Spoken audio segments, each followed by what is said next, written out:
Alright, hello there folks. I thought I'd do a book review now. I've mentioned this a few times, The Diamond Sutra by Red Pine, and I finished it a few days ago. It's a long, thick book, and I liked it, and I'd like to kind of tell you a little bit about it. So, in a sort of scattershot fashion, here goes.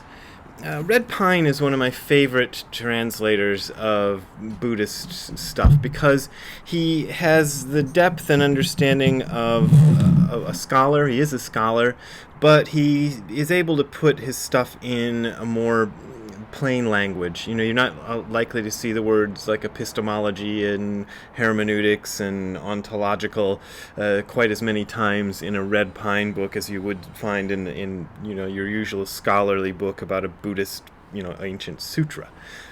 So that I love. And I've got most of Red Pine's translations. I got this I should review this one of these days, his Heart Sutra translation, but I'd have to read it again because it's been a while since I read it. That one's real good. Started on this one, but I haven't quite finished it. This is the Platform Sutra, and the reason I haven't quite finished it is Dogen kind of disses the Platform Sutra, and I'm kind of like, well, maybe I'll. He says he regards Huineng, who's the purported author of the Platform Sutra. He puts him in high regard, but he doesn't seem to think the Platform Sutra itself it captures what Huineng meant. It's difficult. Anyway, I kind of left this one behind. This one I gave a blurb to, Lankavatara Sutra, but I just started reading it again because I wanted to. It's been a few years, maybe 10 years since I gave the blurb to this version of the Lankavatara Sutra, and I was very honored that the publishers asked me to, little old me, to give a blurb to a Red Pine book because I think he's good. And another one he did, much shorter, the Zen Teachings of Bodhidharma. That's a great one too, and he's got some books of poetry and stuff. All really good stuff that I can highly recommend. Before I read Red Pine's Diamond Sutra, the Diamond Sutra and the Heart Sutra are kind of considered to be related, so I keep making mistakes and mixing them up. But I had read this. This is Edward Conze's translation of the Diamond Sutra, and called Buddhist Wisdom. I mean, obviously I got it used. It's because it says used right on there with this huge giant tag on the back. But I believe you can still get it. It's still fairly easy to find, even though it's probably out of print. But when I read this, I was kind of like, what? Not exactly, but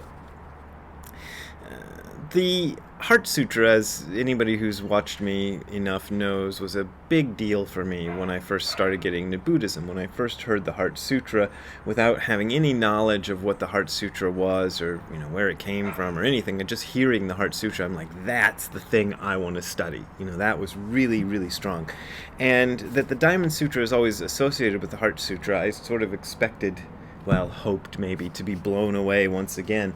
And reading this, I was just kind of like, I could see what was interesting about it. It was sort of like the way, if you like a band and you start reading interviews with the members of the band and they say, yeah, we were influenced by, whatever, other band they say they were influenced by. So you go and listen to something by that other band and you go, oh yeah, this is pretty good, but I still like the band that I like better, So it's sort of like looking at the roots of something that I really enjoy, but being like, oh, I don't know, it's amazing that people got so much out of this. One thing that the Diamond Sutra does that annoys me about a lot of old Indian Buddhist sutras, I'll tell you what annoys me about old Indian Buddhist sutras, is that it advertises itself all the time. There's this thing that you find in a lot of old sutras, and the Diamond Sutra is a great example of this, where the writer is telling you, philosophical things for a few paragraphs, and then he seems to stop dead in his tracks and write a flowery paragraph about how amazing the sutra itself is and how much great merit there is in copying it and memorizing it and teaching it to others, and how you'll definitely be reborn in paradise for doing this. Or they're usually not quite that direct, but there's implications that there's great things ahead of you if you just copy the sutra. And I always looked at that and I thought, this is like an ancient form of advertising. In the days before books could be printed, before the printing press developed, the only way a book would ever get propagated is if somebody sat there and hand copied it, and convincing people to spend a whole lot of time sitting down in the dark, usually, with no electric lights or anything like that, and just hand copying a damn book. That had to be a hard thing to do. That's how you got your book published and propagated, and how you managed to make sure it was preserved, for the future, because of course the older copies would deteriorate after a while. So that's what the sutras often seem to be doing, is trying to get kind of gullible, superstitious people to want to copy them so that they'll, carry on. And, maybe it's a worthwhile thing to do, because otherwise they're not going to be carried on to future generations. But it just seems like I don't need to read this, because I can just go to Barnes & Noble and buy a copy of this, or the Last Bookstore downtown LA, or Iliad Books, or, some other independent bookstore. I can just go and get a copy of this pretty easy. Romans. I'm advertising all the indie bookstores in my area. But anyway, so I don't need that. Well, what Red Pine does in this book, let me make sure I'm going to tell you the right thing right. He starts off with an introduction that tells you, kind of the background and the history of the heart. No, actually, forget that. Belay that, what I just said, because that's, I was thinking of how he does the Lankavatara Sutra. He doesn't even start with an introduction giving you the background of the Diamond Sutra. He just goes right in. So the first thing you get in the book is just his translation of the Diamond Sutra right there. And the Diamond Sutra is relatively short. Let's see. It goes up to page 27. So I guess it starts, page. So it's 27 pages, the sutra itself. I mean, so you can see that this is obviously more than 27 pages. So the first 27 pages are the sutra itself. Then he gives you his sort of introduction. What does he call it? Preface or something? I forget. But he gives you his bit about the historical background of the sutra and where it comes from and all that. And then what he does is he goes line by line through the sutra, explaining the finer points of it and what they mean. And he pulls out a lot of quotations from different masters, Buddhist masters, who've given their commentaries on the Diamond Sutra. And Red Pine's well-versed in reading Chinese, so a lot of these commentaries that he's giving us, actually, I don't know. I'm pretty sure they're not in English. They're not available in English at all, except, as part of this book. A few of them are in English. He quotes from Thich Nhat Hanh and some contemporary people as well, contemporary Chinese masters too. But he gives you a lot of information on that and helps kind of guide you through it.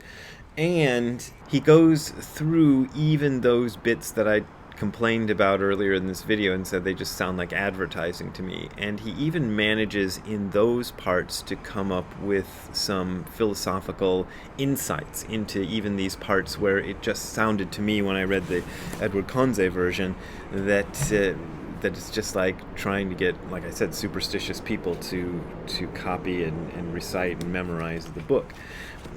I've been putting a lot of this in bits and pieces on my Instagram. Whenever I come across a little bit that I like, I'll photograph that page and then put it up on Instagram.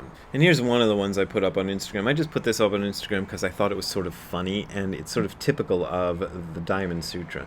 Therefore, Subhuti, this is Buddha talking to a guy named Subhuti, and Subhuti is a guy who's very enlightened, but he has no real interest in teaching others, and so the Buddha is supposedly instructing him on the Bodhisattva way and how to teach others about Buddhism. Furthermore, Subhuti, if a fearless Bodhisattva filled measureless infinite worlds with the 7 jewels and gave them as an offering to the Tathagatas, the Arhans, the fully enlightened ones, and a noble son or daughter, grasped but a single 4-line gata of this teaching, the perfection of wisdom, and memorized, discussed, recited, mastered, and explained it in detail to others, the body of merit produced by that noble son or daughter as a result would be immeasurably infinitely greater. Now that's a good example of what I just told you, where the sutra is advertising itself, and this is the line that I thought was funny. And how should they explain it? By not explaining. Thus it is called explaining. He does this a lot. Whoever wrote this sutra does this a lot, and maybe it's the actual Buddha who spoke this, but there's tons of that kind of stuff. Okay, and here's another thing I put up on Instagram. Let's see. This is from the commentary, and this is sort of typical of what Red Pine gives you in the commentary. It isn't the Buddha who can liberate beings. If the Buddha could liberate beings, beings wouldn't have to cultivate wisdom and stuff. This is actually a quote. This is not Red Pine himself, but I didn't put up who the quote is from. But anyway, whoever it is said this is some ancient or modern Buddhist master said. Beings are themselves Tathagatas Buddhas by nature, but because their nature has become concealed by the 5 skandhas, that's the 5 aggregates, go back and read Hardcore Zen if you can't remember what those are, they are blind to it, but they are only blind, they haven't lost it.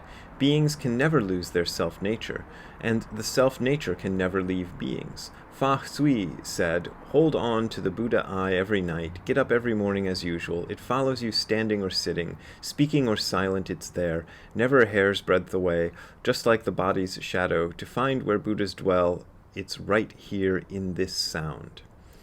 And that's one of the things he pulls out as a quotation. Here's another one I liked. Chi Ho, this is one of the masters that Red Pine quotes, says, the marvelous dharma of prajna is intuitive wisdom, is actually something in your own home. Since you have never lost it, how can you find it? If you find something, you are not free of attachments and have not yet broken through the delusions of subject and object. Previously, the Buddha talked about obtaining the fruit of merit by sowing the seeds of charity. Here he says nothing is obtained. This refers to the nature of merit, with which the fruit of merit cannot compare. Huineng says, I mentioned him earlier, when the thought of realization is gone, this is enlightenment. And then Red Pine goes on, regarding unexcelled perfect enlightenment, Hardayal, and I'm not sure who Hardayal is, but sounds European, says, the simple root perception, shorn of all accretions and amplifications, is omniscience. Now that sounds like a philosophy book. It has been described as incomprehensible for the ratiocinative intellect. I had to look up ratiocinative, that's just the thinking intellect. It is infinite because the qualities that produce it are infinite. It is pure and perfect, knowledge of all things, free from uncertainty and obscurity. Well, that bit isn't as good as the bit that comes before it, but you get the idea. So there's a lot of stuff in there, and I just like the way that he explains everything and kind of, holds your hand as you go through the Diamond Sutra, and I came away from this kind of with a deeper appreciation of the Diamond Sutra than I got. And I'm not saying that this is bad, but I got a deeper what did I say? Anyway, appreciation of it than I got from reading Edward Conze's book, which is not to say Edward Conze does a bad job or anything. He just, it's just much more scholarly, and it doesn't really go into the kind of depth. I mean, it's much slimmer of a volume. So there you go. I think this kind of a book, Diamond Sutra, is not really for beginners. I mean, you could start off with it if you wanted. It's not like one of my books. It's not like one of these books that sort of it presumes that the reader knows something about Buddhist philosophy going into it. He knows that people who buy this book are not going to be people who've never heard of, who don't know who Buddha is, or who don't know who the basics of Buddhist philosophy. You're going to have to know that going into it. But if you're looking for something to get a little bit more of a firm grasp on what this philosophical stuff of Buddhism is, and you want to go into it deeper, I think this is a great book to go into it, because, as I said, it doesn't treat you like you're a scholar who knows all the fancy highfalutin words, although that one quote I gave you has a lot of them in. It's written for somebody who's kind of in between, somebody kind of like me, who is interested in this stuff and who studies this stuff, but who isn't a philosophy major and isn't, like steeped in that sort of world. And also Red Pine himself is a practitioner, so he has that background, which a lot of scholars don't. There you go. I recommend the book, and I'm not getting paid for endorsing it or anything. I just think it's good, and I enjoyed it, and there you go. If you want to contribute to me buying more books to review for you, you can send a donation to the address you're seeing below. Well, not to that address, but that URL will send you to links to my PayPal and Patreon. And if you're on YouTube, you'll see the links to Patreon and PayPal right below this in the description. Thank you very much. That is my only source of income these days, and I really, really, really appreciate you folks who are contributing. But if you're having financial trouble, don't. Just stop. Keep your money, because I'm doing okay, and things are okay here, but the reason they're okay here is because people do contribute, so I thank you a lot for doing that. See you next time. Have a good time all the time. Bye.